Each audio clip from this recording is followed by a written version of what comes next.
Muito obrigada, senador Suplicy, senhoras senadoras, senhores senadores, companheiros e companheiras. Senhor presidente, eu volto a essa tribuna para, mais uma vez, falar sobre um assunto que entendo que precisa amplamente ser debatido em todo o país, não apenas pelo parlamento,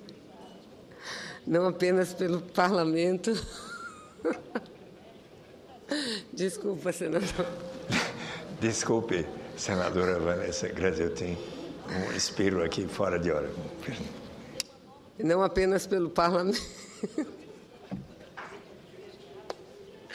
Pronto, senador, agora sou eu que não consigo falar. Mas, senhor presidente, senhoras senadoras, senhores senadores, eu digo que, e volto a essa tribuna para tratar do assunto que tem sido uma matéria de grande debate pelos meios de comunicação, pelo parlamento brasileiro, pelo poder judiciário, pelo poder executivo, tanto na esfera federal como na esfera dos estados, das unidades da federação. E eu me refiro ao tema distribuição dos royalties do petróleo. Nos últimos anos, nós votamos, senhor presidente, entre Câmara e Senado, aproximadamente em torno de 7 vezes a matéria, né? Modificando o relacionamento e a repartição dessa riqueza brasileira de uma forma mais justa, de uma forma mais distributiva entre todos os estados brasileiros, inclusive entre os estados não produtores. Esse debate, sem dúvida nenhuma, ganhou força em nosso Brasil, em nosso país, a partir do momento em que se descobre a grande reserva de petróleo do pré-sal. É uma reserva que vai do estado do Espírito Santo, aproximadamente até o estado de Santa Catarina, que tem em torno de 200 quilômetros de extensão e que está distante do litoral brasileiro, ou seja, distante do território brasileiro, a aproximadamente 250 a 300 quilômetros, senador Waldir Raupp. O que significa dizer que este petróleo do pré-sal, que está distante do continente, do litoral, a mais de 200 quilômetros, não pode receber, quanto à repartição dos benefícios, dos royalties principalmente, ele não deva receber tratamento igual ao petróleo que está ou em território, em terra firme, ou então na costa muito próxima do litoral, que é o caso dos nossos poços de petróleo que vinham sendo explorados até os dias atuais. Obviamente que o impacto ambiental causado pela exploração do petróleo no pré-sal não é o mesmo impacto ambiental causado pela exploração do petróleo próximo ao continente, muito próximo ao continente, ou até mesmo em terra firme. Então, esse debate da necessidade de melhor distribuir essa riqueza para o Brasil, para os estados e municípios brasileiros, tomou força, de tal sorte que, com muita determinação, o Congresso brasileiro, e não diria apenas determinação, mas até com muita segurança e com muita responsabilidade, porque tem gente que acha que não estaria havendo responsabilidade por parte das bancadas dos estados não produtores, senador Cássio, o que não é verdade. Nós, com toda a responsabilidade, debatemos a matéria. Debatemos, votamos uma vez, votamos 2 vezes, votamos 3, 4, 5, 6 vezes a matéria. E, quando vetada pelo Poder Executivo, tivemos a capacidade de nos organizarmos e votar também a derrubada deste veto. E o que nós assistimos de lá para cá? Primeiro, foi que vimos uma votação frustrada por uma medida liminar dada pelo ministro Fux, ministro do Supremo Tribunal Federal.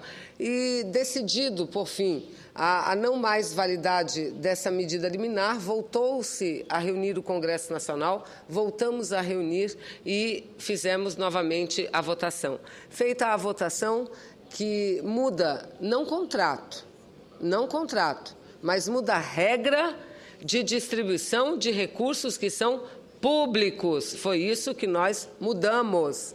Feito isso, os estados do Rio de Janeiro, São Paulo e Espírito Santo ingressaram com uma ação no Supremo Tribunal Federal e, novamente, conseguiram uma medida liminar desta feita proferida pela ministra Carmen Lúcia, que na última segunda-feira garantiu a liminar, concedeu liminar a uma ação impetrada pelo Estado do Rio de Janeiro e, dessa forma, não mais invalidando, posso melhor dizendo, invalidando artigos da lei que trata dessa nova distribuição de petróleo. E os argumentos que foram elencados pelo Estado do Rio de Janeiro, senhor presidente, eles giram em torno da questão da falta de uma segurança jurídica, gira em torno da frustração de recursos públicos, da frustração na arrecadação de recursos públicos e também se referem à questão de que estão sendo mexidos em contratos já assinados. Em primeiro lugar, o que eu quero dizer, repetir, e aí eu me socorro também com os governadores. Ontem tivemos na casa uma reunião para tratar de ICMS, que também é uma mudança no Pacto Federativo Brasileiro, nas regras, porque se vigorasse algumas das observações que estão sendo feitas, nós jamais mudaríamos qualquer regra do Pacto Federativo Brasileiro, porque isso também frustra, senhor presidente, senador Suplicy, frustra a arrecadação de vários estados brasileiros. Quando se muda a regra de FPE, quando se muda regra de ICMS, nós estamos frustrando, sim, de alguns e ampliando de outros a capacidade de arrecadação.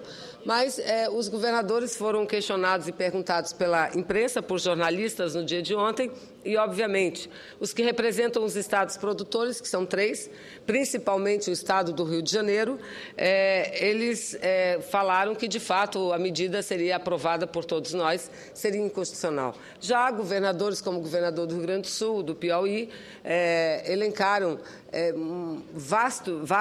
muitos argumentos no sentido de mostrar que não há nada de inconstitucional na lei aprovada pelo Congresso Nacional. Absolutamente nada. E vamos aqui, senhor presidente, às questões.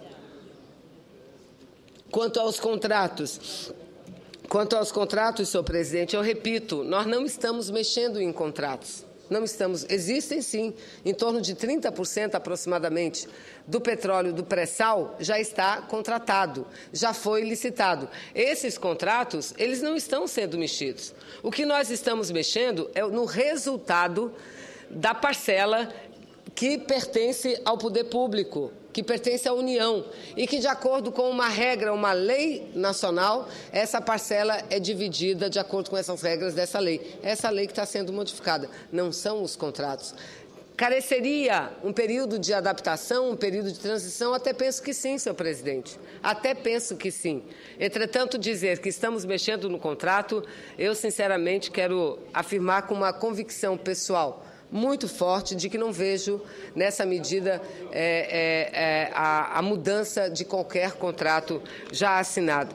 Sobre a frustração na arrecadação de recursos e que isso traria uma insegurança. Repito, nós aprovamos ano passado uma resolução aqui no Senado Federal que mudou profundamente e impossibilitou estados brasileiros que praticavam aquilo que nós chamamos de guerra dos portos, ou seja, que concediam incentivos fiscais para a entrada de produtos através de seus portos. Com a aprovação da resolução ano passado, alguns estados brasileiros, principalmente Santa Catarina, aí também Espírito Santo, Goiás e outros, tiveram uma frustração na sua arrecadação. O que não significou dizer que a resolução tenha sido considerada inconstitucional. Ou seja, senhor presidente, eu penso que nós precisamos resolver rapidamente essa questão. O Supremo acena para um julgamento da matéria logo depois da Semana Santa. Eu espero que, de fato, ocorra e que esse julgamento seja imparcial, que não estejam os ministros e as ministras com os olhos voltados somente para o Rio de Janeiro, mas olhem para o Brasil inteiro, olhem para o fato da diferença do petróleo do pré-sal com o que tem, inclusive, um regime diferenciado, não de concessão e sim de partilha, e não apenas para esses estados, porque se há perdas para alguns, a grande maioria perde com a regra atual e se essa regra for mantida. Veja, senhor presidente, em 2020, se as regras não mudarem, até 2020, eu aqui quero repetir um pronunciamento que o senador Cícero Lucena fez dessa tribuna,